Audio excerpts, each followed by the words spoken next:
All right, the next principle we are going to be talking about is the principle of balance.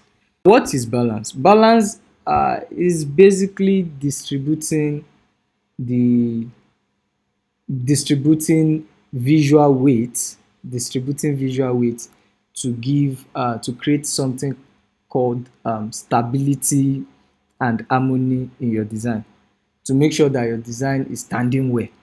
Now, when we talk about balance, we can see balance in our day-to-day activities. If you look at yourself, uh, as human, we are balanced because whatever is on the left, if a human being is sliced into two for test, maybe a dead person is sliced into two for test uh, in a lab, you would understand that if this person is sliced into two, the person is actually balanced. Whatever is on the left is going to be what is going to be on the right. That is what we call balance. The person is balanced. You have two legs separated, you have two arms separated on different side of your body, and it's not like what is on the left is thinner than what is on the right. Your eyes are balanced, so that's basically balance. And we see balance in our in all the designs of most of this architecture, things that make your design look awesome without disturbing your eye. A car is balanced. In fact, everything around us is basically balanced.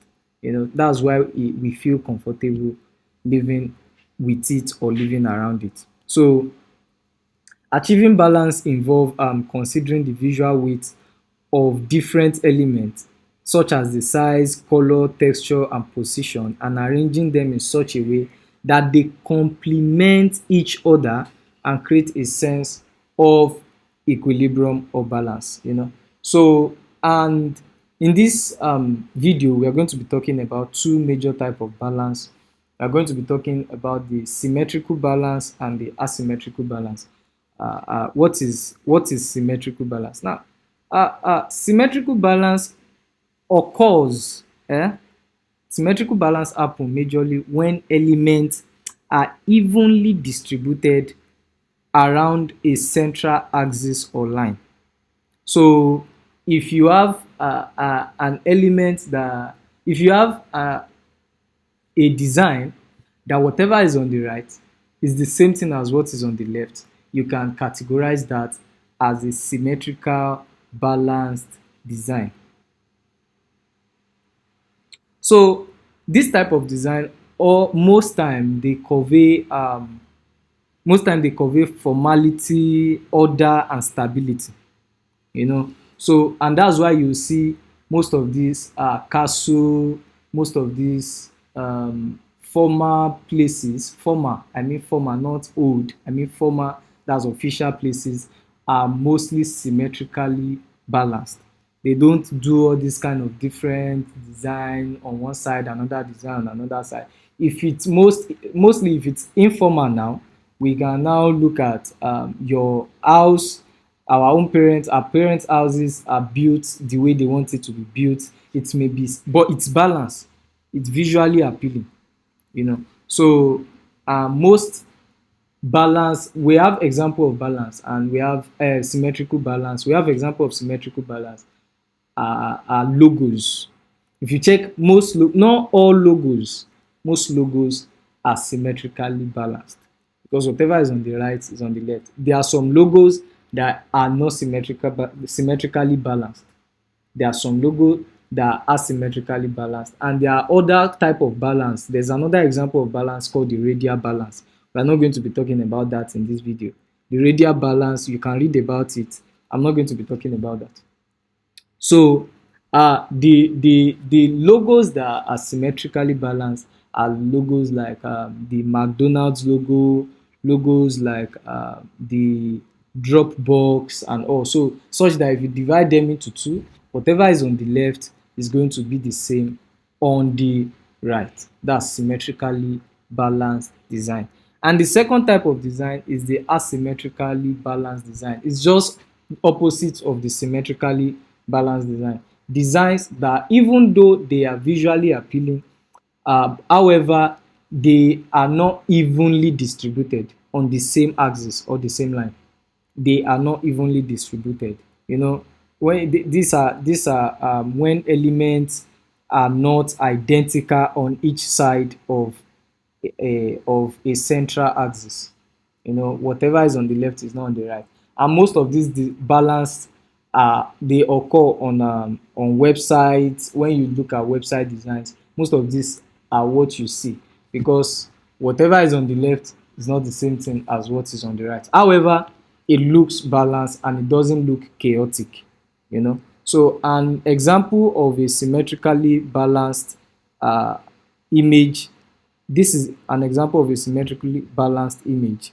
This image is the image of an official place of prayer, and whatever is on the left, as you can see here, if you divide this image, let's slice this image into two.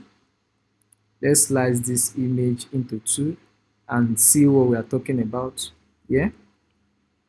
So we are slicing the image.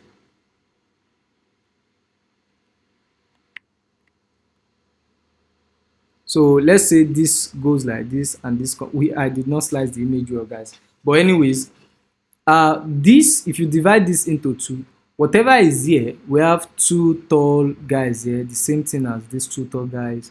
We have this other area here is the same thing as this other area. Whatever is here is the same thing as here. The only difference are the humans in the background, you know.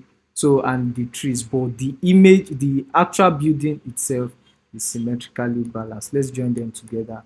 So, and an example of an asymmetrically balanced design that we see around us is this. You know, this is a living apartment. Even though they look awesome, they look okay, there's nothing that we should talk about too much. We can't complain that this is not balanced. However, what is on the right is not identical as what is on the left. That's an example of asymmetrically balanced design. And for a logo, for the logo, I'm here to, like, we have the symmetrically balanced logo and the asymmetrically balanced logo. So example of a symmetrically balanced logo is the Benz logo. We have a McDonald's logo and other logos that I've mentioned earlier. So, but once you divide this guy, this Benz guy, if you divide it into two, if we divide this guy into two, what is on the left is the same thing as what is on the right. Let's just imagine we do this and we are like, what is here from this part down here is the same thing as from this part down here. And we have an example of an asymmetrically balanced logo, which is the Nike logo. And if you check it, Nike is mostly sport and all. So that's why their logo, I think that's one of the reasons why their logo is like that. They have to communicate what they are in their design. You don't see, before you design logo, you have to study the psychology of design, psychology of balance, psychology of colors, psychology of shapes. Why do you have to use a shape and all? So if you want to dive into that, you have to go and study psychology of design. That's why you see, that's why you would not see a particular company having the same logo with another company, because every company has their own unique attribute. So this is an example of an asymmetrically balanced design. So in the next video, we are going to be talking about the principle of contrast. We are going to be talking about the principle of contrast. I'll see you in the next video.